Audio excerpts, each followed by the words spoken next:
సింగ్ అంటే Gabbar Singh title song sir ఇట్లాగ అనుకున్న తర్వాత ఒక్కొక్క సీన్ వింటూ వెళ్తుండగా పవన్ కళ్యాణ్ గారే వీళ్ళందరితో రౌడీలతో అంత్యాక్షరి ఆడే సీన్ పెడదాం పోలీస్ స్టేషన్లో, నాకు ఇట్లా పాత పాటలన్నీ చాలా ఇష్టం కాబట్టి బాగుంటుంది ఇది అని చెప్పిన తర్వాత అద్దరిపోతుంది సార్ ఇది దాన్ని రాసుకున్నారు.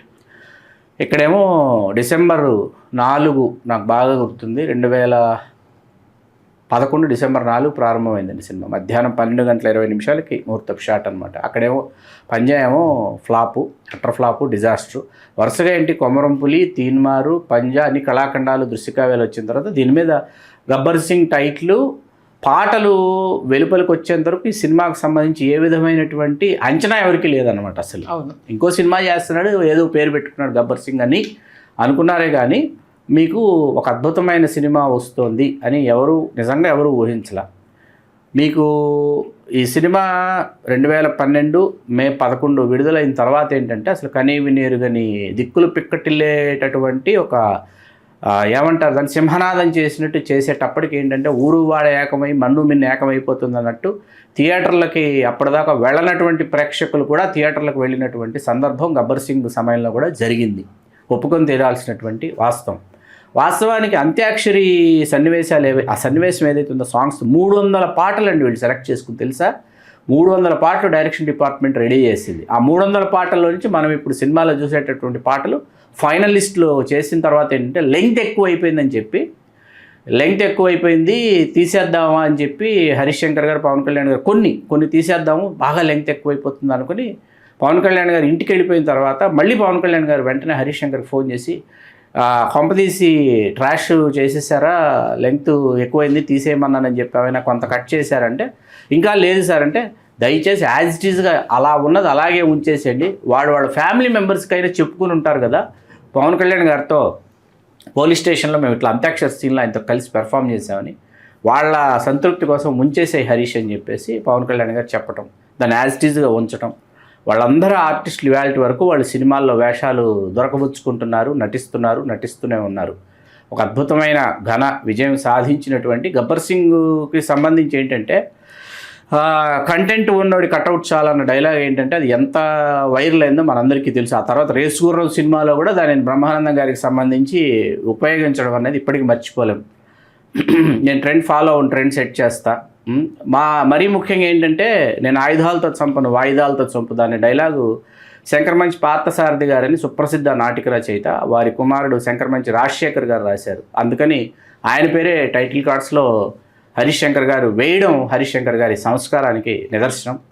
3 సినిమాల గురించి మనం మాట్లాడుకోవాలండి. ఒకటి చిరంజీవి గారి ప్రయాణంలో గ్యాంగ్ లీడర్, పవన్ కళ్యాణ్ గారి ప్రయాణంలో గబ్బర్ సింగ్, అల్లు అర్జున్ గారి ప్రయాణంలో రేసుగుర్రం. ఈ మూడింటి కమర్షియల్ మీటర్ ఒకే మీటర్లో ఉంటాయి, ఒకే టోన్లో ఉంటాయి 3 సినిమాలు. అంటే మనం ఎంత ఎంటర్టైన్ కావాలో అంత ఎంటర్టైన్ అయ్యేటటువంటి సినిమాలు అనమాట, మనల్ని ఎంటర్టైన్ చేసేటటువంటి సినిమాలు అనమాట. అది సంధ్య గారు ఎంత కలెక్ట్ చేసింది అప్పుడు సినిమా? ఇది ఎంత కలెక్ట్ చేసిందంటే వాళ్ళు వెలుపలకు ఒకటి చెప్తారు. ఇండస్ట్రీ హిట్ 3 times చూసాను సినిమాని. ఒకే రోజులో 3 times చూసాను. ఒకే రోజు 3 సార్లు చూసాను సినిమా. విజిల్స్ పట్టుకొని వెళ్ళి కూర్చున్నాం. అఫ్కోర్స్ నేను పవన్ కళ్యాణ్ ఫ్యాన్ని. అసలు ఎంత గోల చేసామంటే మా బ్యాచ్ అంతా మీరందరూ పవన్ ఫ్యాన్స్, పవన్ కళ్యాణ్ ఫ్యాన్ అని బ్రహ్మానందం గారు సినిమాలో అంటారు. అలా ఎవరు ఎంత అనుకున్నా కొంత అభిమానం అది పోదు సార్. అదంతే. ఆ సినిమా చూసిన తర్వాత ఇది కదా పవన్ కళ్యాణ్ గారికి పడాల్సిన సినిమా, ఇది కదా పవన్ కళ్యాణ్ గారు చెయ్యాల్సింది అంటే ఎక్కడ కామెడీ టైమింగ్ కావచ్చు, యాక్షన్ చేసే దగ్గర యాక్షన్ కావచ్చు, ఆ మదర్ దగ్గర సెంటిమెంట్ కావచ్చు, భాగ్యను ఇష్టపడే ఆ సందర్భం కావచ్చు, తండ్రి చనిపోయినప్పుడు మెయిన్ ఆ పీక్ ఫైట్ ఉంటుంది. తను ఏదో బాధపడుతూ ఉంటే ఏంటిది ఆమె భాగ్య పక్కన ఫ్రెండ్ క్యారెక్టర్ గాయత్రి తను ఏదో చెప్తుంటే ఊరుకో అమ్మ తల్లి చనిపోయే బాధలో ఉంటే నువ్వు పిచ్చి మాట్లాడంగానే అసలు ఒక సీరియస్ మోడ్లో ఉన్నప్పుడు వెనక నుంచి అలా ఫైటింగ్ వచ్చినప్పుడు ఉంటుంది చూడండి, అబ్బా ఇది కదా ధమాకా అన్నంత రేంజ్లో ఈచ్ అండ్ ఎవ్రీ. ఇక పాటలు అయితే ఓ రేంజ్ దుమ్ము తెలిపాయి అనుకోండి, అది మామూలు విషయం కాదు. నిజంగా ఇప్పటికీ మరొకసారి పవన్ కళ్యాణ్ గారు అలాంటి ఒక సినిమా చేస్తే బాగుంటుంది.